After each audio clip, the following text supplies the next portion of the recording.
تحریک نوجوانان پاکستان کے سربراہ جناب عبداللہ گل، بہت شکریہ گل صاحب، آپ نے ہمیں وقت دیا. حضور تو ڈو یو سی ابھی کچھ کہنا بڑا مشکل ہے، ٹرمپ صاحب بڑے انپریڈکٹیبل ہیں، ویسے کچھ پنجابی میں جیسے کہتے ہیں نا انہوں نے قلف ٹوٹے ہے تھوڑا بہت یا زیادہ، تو کیا آپ کو لگتا ہے کہ ہی ول کم راؤنڈ اینڈ یہ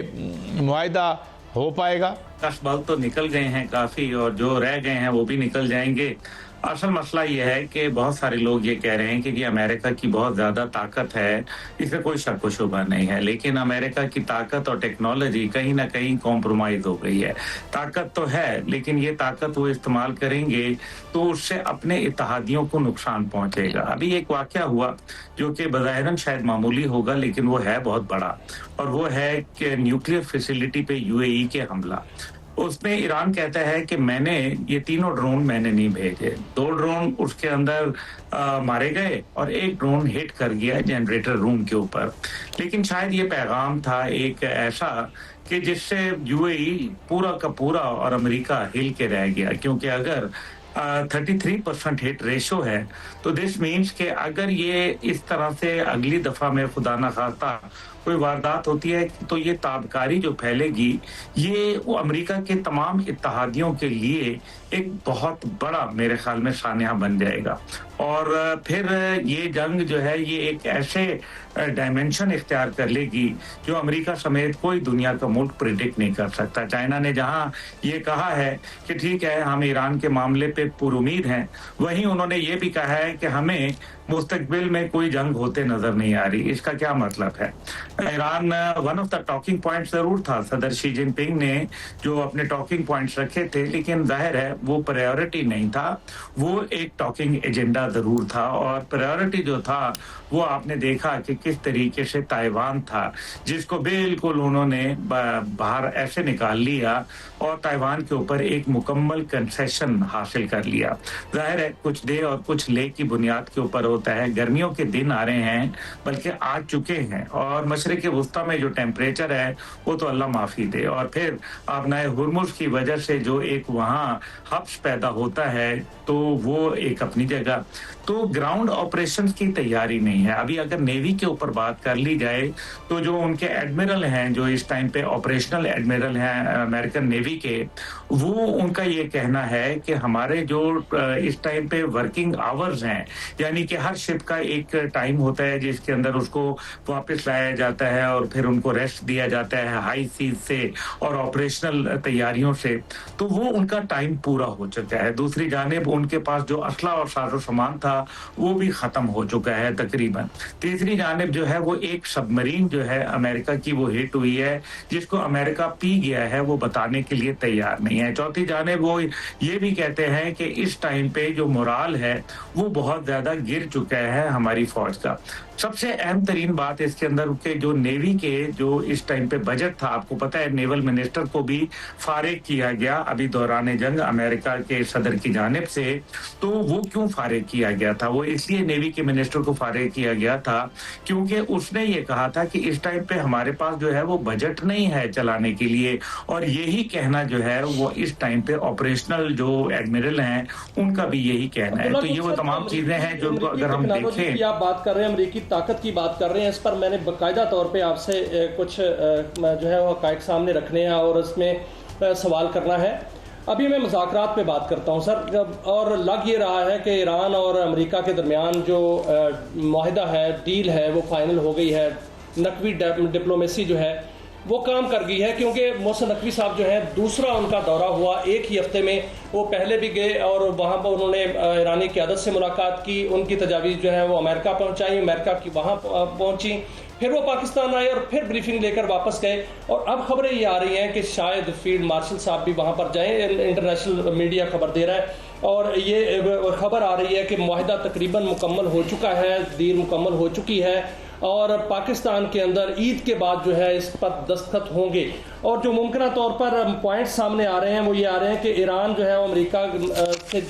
کی جنگ جو ہے وہ مستقل بند ہونے جا رہی ہے. اور ایران پر پابندیوں کا خاتمہ ہونے جا رہا ہے، امریکہ اس پر بھی راضی ہے، ایران کے منجمد اثاثے جو ہے بحال ہونے جا رہے ہیں، امریکہ راضی ہو چکا ہے، آبنائے ہرمز کا کنٹرول ایران اور عمان کے پاس رہے گا، اس پر بھی رضامندی کا اظہار ہو چکا ہے، ایران ایٹم بم نہیں بنائے گا جو پہلے بھی نہیں بنانا چاہ رہا تھا اور اب بھی انہوں نے یقین دہانی کرائی ہے۔ یورینیم افسودگی کے حوالے سے مجتبیٰ خامنہئی صاحب نے کہا کہ وہ ایران سے نہیں جائے گی، اور یہ کہا جا رہا ہے ہو سکتا ہے کسی ملک کی گارنٹی یا نگرانی میں وہ ایران میں ہی رہے۔ تو سر کیا آپ سمجھتے ہیں کہ عید کے بعد یہاں اسلام آباد کے اندر ایک ٹیبل سجے گی اور معاہدے پر سائن ہو جائیں گے؟ دیکھیں، جنگ کے شروع سے ہی آپ دونوں حضرات کے ساتھ میں آتا رہا، آپ لوگوں نے بڑی مہربانی سے مجھے بلایا۔ دیکھیں، اس میں ہمیشہ سے یہ کہہ رہا تھا کہ معاہدے کا تسلسل ہے، یہ درمیان میں تھوڑی دیر کے لیے تسلسل ٹوٹا تھا لیکن یہ ختم نہیں ہوا تھا۔ یہ سلسلہ یا تو آپ کہیں کہ کوئی برطانیہ نے، فرانس نے، جرمنی نے یا کوئی سعودی عرب نے مصالحت کی کوئی کوشش کی ہو تو وہ تو نہیں کی، تو کوشش تو صرف پاکستان کی جانب سے ہی جاری تھی اور بالکل جاری تھی۔ اس میں بھی کوئی شک نہیں ہے کہ میرے خیال میں محسن نقوی صاحب کی ڈپلومیسی تو نہیں، یہ پاکستان کی ڈپلومیسی ہے۔ ہاں، محسن نقوی صاحب شٹل ڈپلومیسی کا ایک کردار ضرور ہے، کیونکہ بنیادی طور پہ وہ امریکہ کا پیغام ایران کو پہنچاتے ہیں اور پاکستان جو ہے وہ ظاہر ہے اس میں اپنی مشاورت پیش کرتا ہے، ساتھ ہی ساتھ وہ ایران کا پیغام پہنچاتے ہیں، اور یہی وجہ ہے کہ وہ ایک ہفتے کے اندر 2 دفعہ ایران یاترا کر چکے ہیں۔ میں کل جو ایرانی سفیر ہیں رضا امیری مقدم، ان کے ساتھ ایک طویل میری 1 to 1 نشست ہوئی ہے دوپہر کو، اور اس ٹائم پہ بھی میرے خیال ہے کہ جو ابھی حالات بنتے نظر آ رہے ہیں وہ یہی ہیں کہ پاکستان اور جو امریکہ اور ایران کے مابین معاملات پاکستان کی جانب سے بڑی مضبوطی سے چل رہے ہیں اور پاکستان ایک اہم ترین کردار ادا کر رہا ہے۔ اب یہ 2 دن کے بعد حملہ کر دوں گا، تہس نہس کر دوں گا، تہذیب سے مٹا دوں گا، یہ کر دوں گا، وہ کر دوں گا، فی الحال گراؤنڈ پوزیشن نہیں ہے۔ میں دوبارہ اس بات کے اوپر آؤں گا۔ آپ کو یاد ہے پہلے یو ایس ایس ٹریپولی آیا تھا، اس کے اندر 5000 مرین تھے، پھر 82nd ایئر بون ڈویژن کو وہاں بھیجا گیا، پھر اس کے بعد انہوں نے کہا کہ یو ایس ایس سین ڈیاگو کو بھجوایا گیا جس کے اندر ایمفیبیس آپریشنز کے لیے وہ تیاری کرتا ہے۔ تو اب کیا آیا؟ ایک ٹرائیڈنٹ کلاس سب مرین، اس کے علاوہ تو کوئی بھی امریکہ نے نہیں بھیجا۔ تو یہ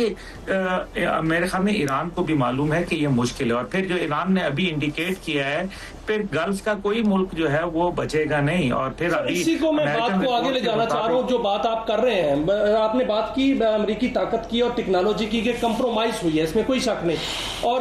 کانگریس میں ایک رپورٹ بھی پیش ہوئی ہے، اور اس رپورٹ جو ہے اس کے مندرجات بھی سامنے آ گئے ہیں کہ اس میں لکھا گیا ہے کہ جو لڑائی ہوئی ایران اور امریکہ کے درمیان، اور اسرائیل نے بھی حملہ کیا، دونوں نے مل کر حملہ کیا، خفیہ بیسز بھی استعمال کی گئی اور مختلف جو ہے ہتھیار بھی استعمال کیے گئے، 18,000 حملے کیے گئے، لیکن اس میں 42 طیارے ایران کے جو ہے امریکہ کے، اسرائیل کے، وہ گرائے گئے۔ اس میں تمام ٹیکنالوجی جو ہے باقاعدہ طور پر ایک ایک کر کے لکھی گئی ہے، جس میں یہ کہا گیا ہے کہ F-15 F-18 F-35 KC-130 اور MQ-9 drones, refuelling tankers, E-3 Sentry airborne early warning system, وہ بھی جو ہے وہ تباہ کر دیا گیا۔ MC-130J command and control operation طیارہ جو ہے اس کو بھی تباہ کر دیا گیا۔ Search and rescue Halley copter جو ہیں ان کو بھی تباہ کیا گیا، اور بہت سا ایسا اسلحہ تھا جن کو نقصان بھی پہنچایا گیا۔ بہت سی ایسی ٹیکنالوجی تھی جس کو باقاعدہ طور پر ایران نے محفوظ کیا، اور یہ بھی کہا جا رہا ہے کہ اس سے جو ریورس انجینئرنگ ہے وہ بھی کی گئی۔ دوسری جانب ہم دیکھتے ہیں کہ آج ایک رپورٹ آئی ہے انٹیلیجنس، امریکن انٹیلیجنس کی، کہ ایران جو ہے اس نے حیران کر دیا ہے کہ اس کے پاس جو ٹیکنالوجی ہے اس میں، اور اس نے جو تیزی کے ساتھ بحالی کا کام کیا اپنی ٹیکنالوجی اور اسلحے کے حوالے سے، ڈرونز کے حوالے سے اور جو ہے میزائلوں کے حوالے سے، تو وہ اس پر بھی حیران ہے، اور یہ جو ٹیکنالوجی ہے وہ کمپرومائز بھی ہوئی ہے۔ تو آپ کیا سمجھتے ہیں کہ اسی لیے ٹرمپ جو ہے وہ جنگ سے بھاگ رہے ہیں اور ہر صورت جو ہے وہ جنگ بند کرنا چاہ رہے ہیں؟ دیکھیں، امریکہ کا 2 چیزیں جو ہیں وہ ہمیشہ سے بڑا مضبوط ان کا رہا۔